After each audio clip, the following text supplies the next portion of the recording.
I think like AI machine learning, it is there to help. Like search as a whole will be always like, you're trying to, it's the decision funnel at the bottom, right? You're trying to get it in, but there's also an element of prospecting around there.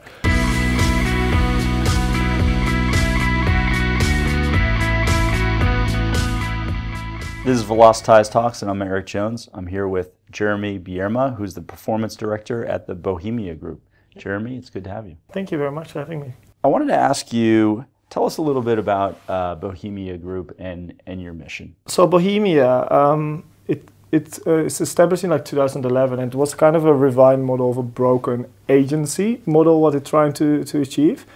What it really means is like the media agency normally is the agent of the media. So what was happening is that a media agency was basically dealing with less people, with media owners. And at some point it started to come to a point that the media owners and the agencies were looking kind of for benefits of themselves, where it was not anymore a model what was client-centric, or like the focus was on the client. Elements like transparency, fee structures in that way, but also making sure that money what was spent in best interest for the client was spent in ways to make money for agencies and media owners. So I think Bohemia kind of changed that model in a way to kind of be a very open and transparent business. Tell us a little bit on that point about media buying. Tell us how you've also made it, quite a bit more creative, and, because you've been able to be a little bit more efficient with, the spend, and how because of that, you've been able to integrate more creative elements into your media buying. Yeah, I think. And your media plans. Yeah, Bohemia itself. So I'm a performance director. My background is all about like I spent $1 and I need a return for it. But us as an agency, we work very closely together with the media. So I'm working with a media director together, basically in an ecosystem for a client, making sure that the spend goes directly to where they get the most value out, even if it's the media or if it's within performance or working within creative. Looking at an element from like what you're saying in terms of making it more exciting about media, I think there was a really good campaign. Like if we talk about the media itself, like creative is the voice. Really, they create the ID. So we work with MSC Saatchi as the agent around that. The media is really the body. And if we talk about the body language, it's 80% of the talking. What we need to do is to amplify it in the right ways to get a message over to the user. So what's happening in a really good way, get the voice out, amplify it right, and making sure the results are right. How creative you can do that? There was a campaign that MSC Saatchi did a few years ago. And some people say media buying is boring, but I don't think it's in that way. It comes to an element that there was a campaign around the new Lexus, in a way, and the billboards on the top of the road. And I thought it was very clever the way they did it with what is currently happening now is someone with a white Range Rover was driving on the road, and there was a sort of like a VR eye what detected certain cars. Mm-hmm. And basically the message out there was saying, when you cross this road, just think about the next car you could have had. So it kind of detected automatically certain and gave a really personalized messaging to their use in the car. So I thought it was a very clever campaign by doing creative and making sure the amplification to the right audience is right. That is really cool. With the expansion of some of these new technologies, whether it's VR or AR or interactive video, the canvas in some ways, the creative canvas has never been more open for you. Correct. What are you super excited about? What are you do you find yourself in your client engagements leaning more and more toward? What are you being asked to do more of? So I went to the Adobe Symposium a week ago, and there were some very few elements what was actually very exciting, what makes my life as a marketer easier. In a way, it was predictive modeling in a one-to-one message. What that means is that within the Adobe cloud, they can actually predict what is the right message for that particular user if they show this particular pattern. of consumer behavior. So I thought something like that is so exciting, what can make my life so much easier. Because at the moment, those days, the challenge we have is we are unable to deliver the right message to the user if you don't have the data collection right, if you don't have your audience personas right. But it's not always the problem of the marketer. It is also the systems within businesses, what is just not ready for that. So back in the day, those businesses were transaction businesses, and okay, we have a click or anything around that, but we need to be able to get insights out of that in order to make rightful decisions. So I think that's the exciting things, like the new elements, what makes my life easier going forward in order to deliver the right message to the user. I think I'm really excited about the new stuff coming in that way. Do you have any examples of, any amazing examples of predictive analytics or personalization that kind of knocked your socks off? Personalization in a way, yes. There was a campaign around, it was predominantly done by Virgin Holidays in the UK. I think they did an excellent job about, not predictive analytics, but they kind of created a campaign about knowing the customer really well. The customer is central for them. And I think that's where it goes, right? It's not anymore us telling what they need to do. It's about us understanding what their patterns are. And I think what Virgin Holidays UK did really well is when a user booked a holiday, over the time period, towards the holiday, people are panicking. Do I have everything with me?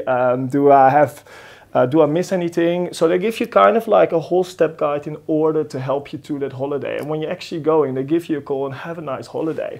It's not just an email you get actually a call from the person over there that wishes you a very nice holiday.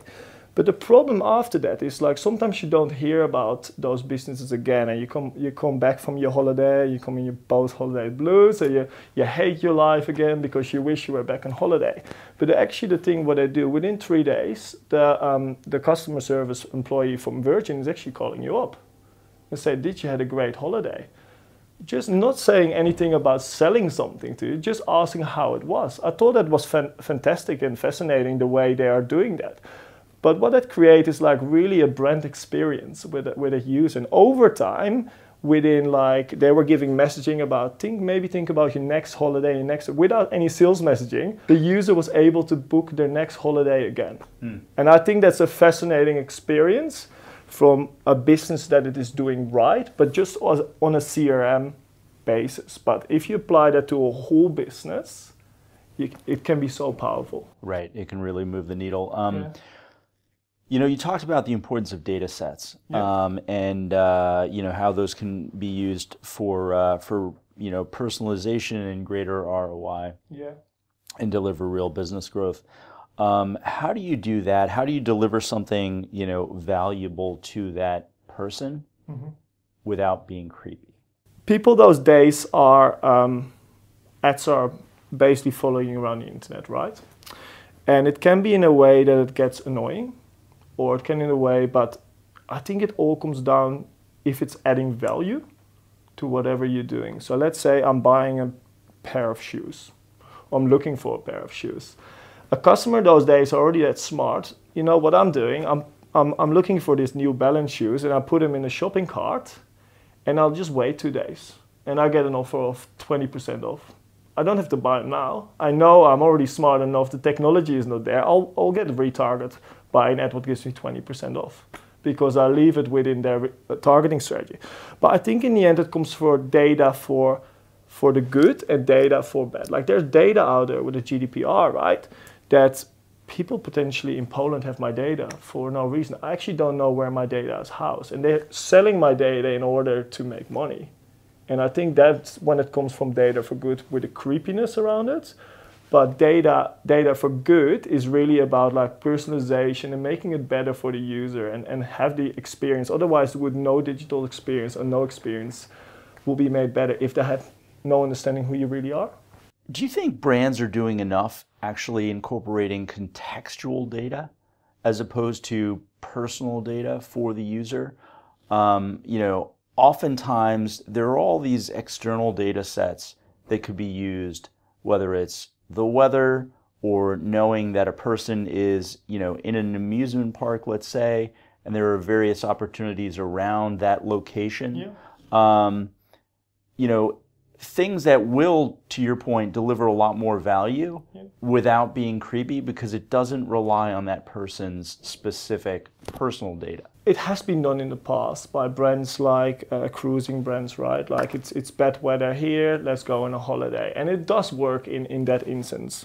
But I think eventually that mechanism is being used by a lot of brands in a way. Not everyone has done that yet. But I think eventually it can definitely work in whatever instance this is. Like, let's say an example is like the cinema, right?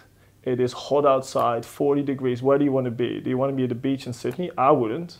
I'll burn.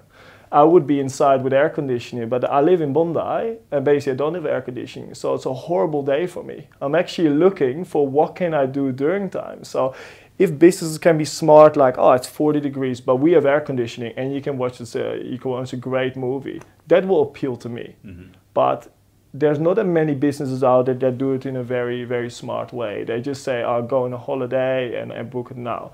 So I think you can be very creative in a way, but it's definitely a good tactic to do in terms of performance marketing to drive additional revenue. Yeah. Switching gears a little bit, tell us a little bit about your corporate values. You talked about Bohemia, and how those values get expressed in your client work. You talked about values of transparency and things like that. And how, that sort of focus has helped you in tough situations. Yeah, I think Bohemia, it's from my end, what I like the most about it's a family.